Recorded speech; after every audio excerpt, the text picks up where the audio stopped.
Sulaiman Samuel Cohen, S.S. Cohen.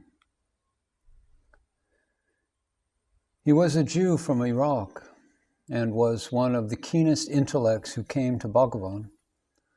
At the age of 18, he came across an esoteric book that detailed miraculous happenings in the life of yogis.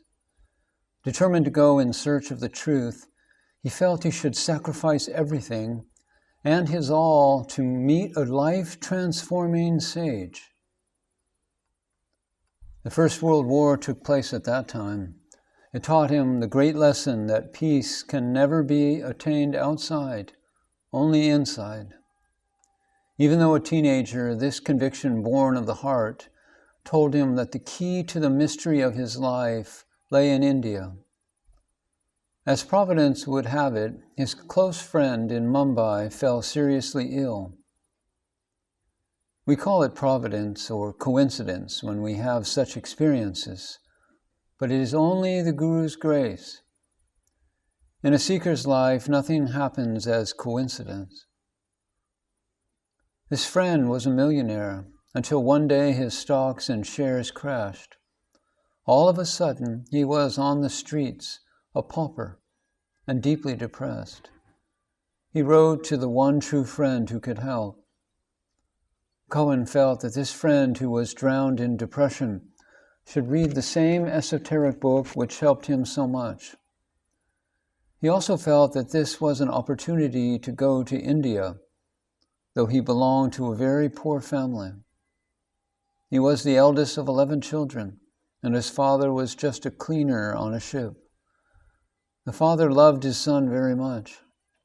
When he came to know of his son's inward longing, he went to his boss and requested that he give his son a deckhand's job on a ship that could take him to Mumbai. Cohen was soon on his way to India.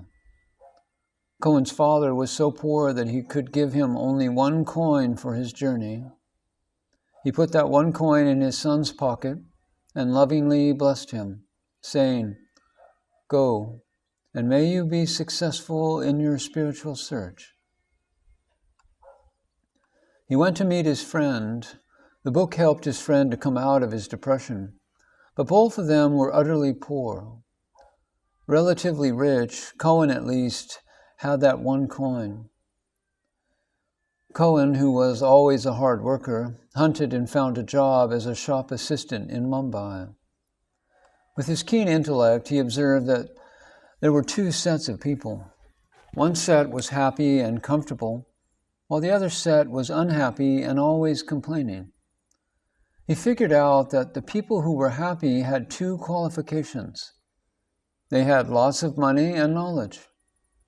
Those who were unhappy did not have money or knowledge. Cohen decided to be a man of knowledge and earn money. He wanted money only so that he could do spiritual sadhana without the distraction of want. He got a job with a shopkeeper who was not a very wealthy man. He trained Cohen in accounting. Seeing that Cohen was brilliant, he entrusted all his accounts to him. He also recommended him to the other shops around. Cohen began keeping their accounts and became very well known among the shopkeepers of that neighborhood as a good accountant. While this was going on, his friend who he had helped save from depression became a member of the Theosophical Society and started taking Cohen to some of the society's meetings in Mumbai. There, Cohen met its president, Annie Besant. Her keen intellect, total dedication to work, and perfect execution of it attracted him. Again, as Providence would have it, Annie Besant was looking for somebody to help her with the accounts whenever she came to Mumbai. By that time, Cohen felt drawn to her. He already had had a few private meetings with her. Consequently, she asked him to assist her with the accounts. She was so satisfied with his work that she took him to Chennai, the headquarters of the Theosophical Society. Cohen was there for 5 years and made full use of it. The library of the Theosophical Society in Chennai is one of the biggest libraries in India.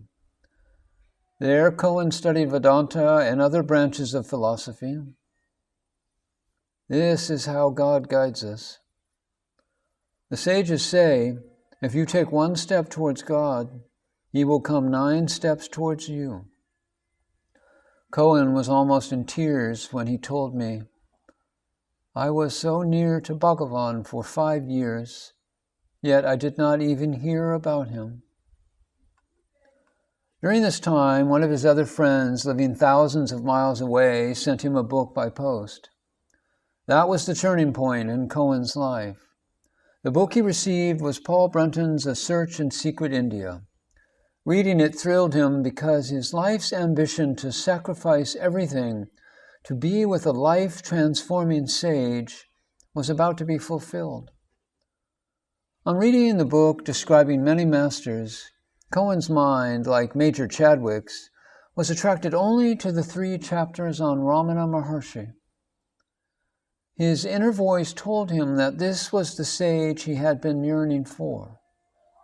He packed his bags and left for Tiruvannamalai with 7,000 rupees in savings, and came to Ramanasramam in February 1936, dressed in Western attire. He was ushered into the dining hall where Bhagavan was finishing his breakfast. Bhagavan, without even lifting his head, invited the stranger in a most sweet voice, saying, "Please, come and have breakfast." When Cohen later recounted this, he was in tears, saying, "That was the beginning and the end of my spiritual journey." When he went in and saw Bhagavan seated wearing a loincloth, he immediately had the ecstatic feeling that he was in front of truth in human form. While Cohen was still in a state of ecstasy, Bhagavan went for his usual walk on the hill. When Bhagavan came back to the old hall from his walk, Cohen entered and sat in front of his guru. He could not control his emotions, which were welling up as spiritual ecstasy. This is what Cohen said of that. I was alone in the hall with Bhagavan. Joy and peace suffused my being. Never before have I had such a feeling of purity and well-being at the mere proximity of a person. My mind was already in deep contemplation of Bhagavan. Bhagavan not as flesh, although that was exquisitely formed and featured, but Bhagavan as an unsubstantial principle which could make itself so profoundly felt. After a while, I became aware of my environment, and I saw Bhagavan looking at me with large penetrating eyes, wreathed in smiles, and rendered divinely soothing by childlike innocence. This is how Cohen was trapped.